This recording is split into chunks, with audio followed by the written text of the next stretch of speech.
সম্মানিত দর্শক মণ্ডলী, আপনাদেরকে নিয়ে আসা হয়েছে ফরিদপুরের মধুখালী উপজেলায় ক্রোকদি ইউনিয়নে। এখানে মাসুদ ভাই তার নিজস্ব জমিতে হাইব্রিড পেঁয়াজ বীজ উৎপাদন করছে। সে অত্যন্ত আধুনিক একটি প্রযুক্তি ব্যবহার করছে।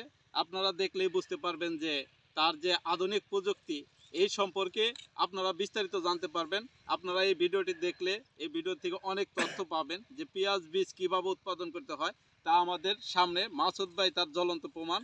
সে তার অভিজ্ঞতা দিয়ে, তার পূর্ব জ্ঞান দিয়ে সে বিভিন্ন লোকের কাছ থেকে পরামর্শ নিয়ে এবং নিজের বাস্তব জ্ঞান প্রয়োগ করে একটি আধুনিক বীজ উৎপাদন প্রতিষ্ঠান সৃষ্টি করেছে।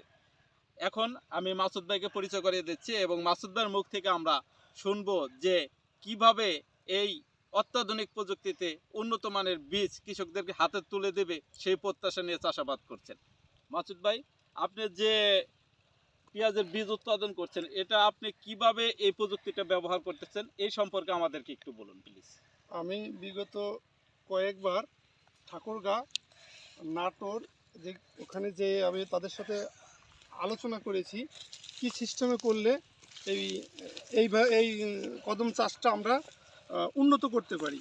তো ওখানে আমি গিয়ে দেখেছি আপনার 10 ইঞ্চি পর পর একটা করে পিলি দিয়েছে, এরম এই যে 4টা পিলি দিয়েছি। তারপরে এই খুঁটোকে একটা ড্রেন করেছিল সেচ নিষ্কাশনের সহজ উপায়। তারপরে খুঁটো গাড়িতে সুতালি টানাই দিয়েছি, পরাগায়ন করতে সুবিধা হয়। সেচ ওষুধ মানে যে আমরা স্প্রেগুলো করি আপনার কীটনাশক যে স্প্রেগুলো করি, এগুলো স্প্রে করতে খুবই সুবিধা হয়। যার কারণে এই আধুনিক পদ্ধতিতে আমরা এই কদম চাষ করেছি।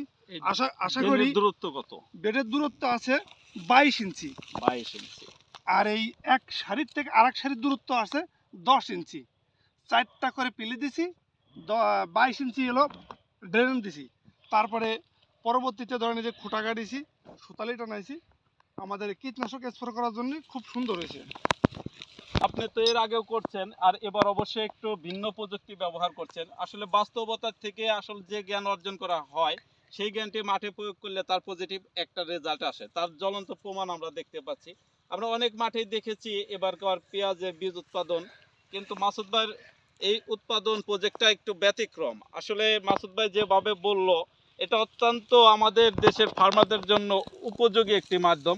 যে আপনি বিগত বছরগুলোতে যেভাবে চাষ করেছেন আর এবছর যে পদ্ধতি আপনি ব্যবহার করছেন, এতে কি আপনি আশা করতেছেন যে বিগত বছরগুলোর চাইতে এই বছর আপনার বীজের উৎপাদন মান ভালো হবে এবং বর্তমান অবস্থা কেমন?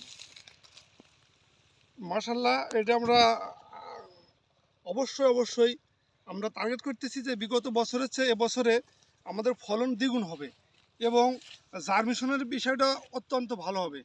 কারণ বিগত বছরে ফুলগুলো হেলে ঢুলে থাকে, এই ডানটিগুলো শুকায় যায়, আর এবার ডানটিগুলো ফুল পাইকে যাবে, ডানটিগুলো কাঁচা থাকবে। যার কারণে এই যে মহড়াগুলো সুন্দরভাবে আটিছে, এই বীজগুলো জার্মিনেশন হবে 95%। আশা করা যায় এর যে ভালো বীজ ভালো ফসল, আশা করতেছি আমরা ভালো বীজ ভালো ফসল পাবো। সম্মানিত দর্শক মণ্ডলী,